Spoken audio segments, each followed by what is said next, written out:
মাত্র কয়েক দিনের অপেক্ষা, তারপরই সারা বিশ্বের আকাশপ্রেমীরা তাকিয়ে থাকবেন এক অপূর্ব দৃশ্যের দিকে। 16 নভেম্বর গভীর রাত থেকে 17 নভেম্বর ভোর পর্যন্ত আকাশ জুড়ে ঝরে পড়বে আগুনের ফুলকি। প্রতি ঘন্টায় 15 থেকে 20টি উল্কা ছুটে যাবে চোখের সামনে, যেন আকাশজোড়া আতশবাজির উৎসব, তবুও নিঃশব্দ, স্বর্গীয়।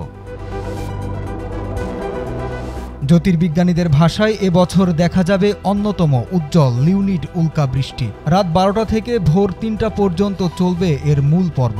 ভোর 3:30টার একটু আগেই উঠবে এক ফালি চাঁদ। তবে সেটি আকাশের আলোকমঞ্চে কোনো বাধা নয়, বরং 3 দিন পর অমাবস্যা থাকায় রাতের আকাশ থাকবে একেবারে কালো। উল্কার আলো তখন আরও তীব্র, আরও জাদুকরী। উত্তর গোলার্ধের আকাশে সিংহ রাশি লিও কনস্টেলেশনের দিকেই রাখতে হবে চোখ। সেখান থেকেই যেন ঝরে পড়বে এই আগুনের ফোঁটা। বিজ্ঞানীরা জানাচ্ছেন এই উল্কাগুলোর জন্ম 55P টেম্পল টাটল নামের এক প্রাচীন ধূমকেতুর লেজে।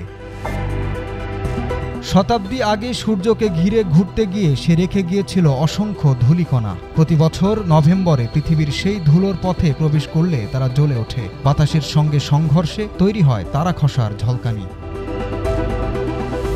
এবারের লিওনিড উল্কাবৃষ্টিতে অনেক উল্কায় দীর্ঘ পথ পাড়ি দেবে আকাশ জুড়ে। তারা পিছনে রেখে যাবে উজ্জ্বল ধোঁয়ার রেখা, কখনো নীল, কখনো সবুজ, আবার কখনো রূপালী আলোর রেশ। তাই 16 নভেম্বর রাতটা মিস না করে ছাদে বা খোলা জায়গায় মাদুর পেতে আকাশের দিকে তাকান। কোনো টেলিস্কোপ নয়, শুধু দুটো চোখ আর একটুখানি ধৈর্যই যথেষ্ট। সেই মুহূর্তে মনে হবে আকাশ যেন পৃথিবীর জন্য জ্বেলে দিয়েছে নিজের প্রদীপ।